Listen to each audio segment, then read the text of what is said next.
Man accused in a crash that killed 3 people on Christmas Day back in 2007 decided to take a plea deal today. Investigators say David Belniak had alcohol, Xanax, and evidence of cocaine in his system when he crashed his pickup into the back of an SUV, which was stopped at a red light.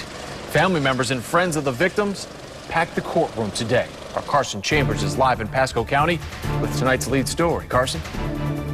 Good evening, Jameson. About 20 to 25 family members were in court today, and understandably also a lot of emotion and extra security in that courtroom. You know, 37-year-old David Belniak was set to go to trial about a week from today on DUI manslaughter charges, but today he cut a plea deal.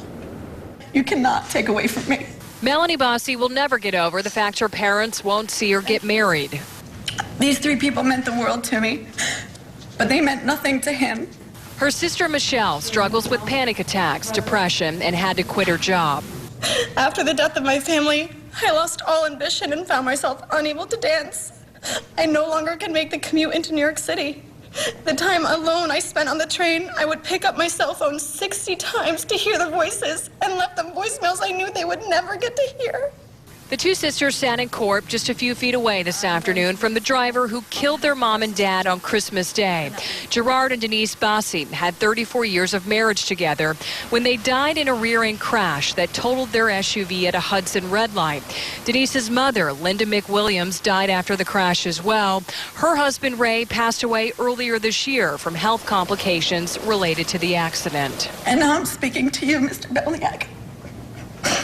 They spent a lifetime teaching me all about life's lessons. You, in one instant, taught me about hatred. David Belniak was driving 85 miles an hour when he caused the 2007 crash. Prosecutors say his blood alcohol level of .045 was compounded by Xanax and cocaine metabolites. The family wanted a trial, but got recent word of a plea deal. Sentence you to 12 years, Department of Corrections. Just 12 years behind bars, despite the pain these 2 daughters will face. Missed weddings, missed opportunities, especially at Christmas time. Every time you get on the road, you wonder, you know, I ride a motorcycle, my wife's on the back. You wonder if you stop behind a car, what's going to hit you behind? You don't even know. You just don't know. Belniak will also serve 10 years probation after he is released from prison. Also of note, the Bossis have a 3rd daughter. She chose not to be in court today. Instead, she wrote a letter. She said her biggest regret was not being able to tell her parents that she was pregnant with her first child before they passed away. Live in Newport Richey, I'm Carson Chambers, ABC Action News.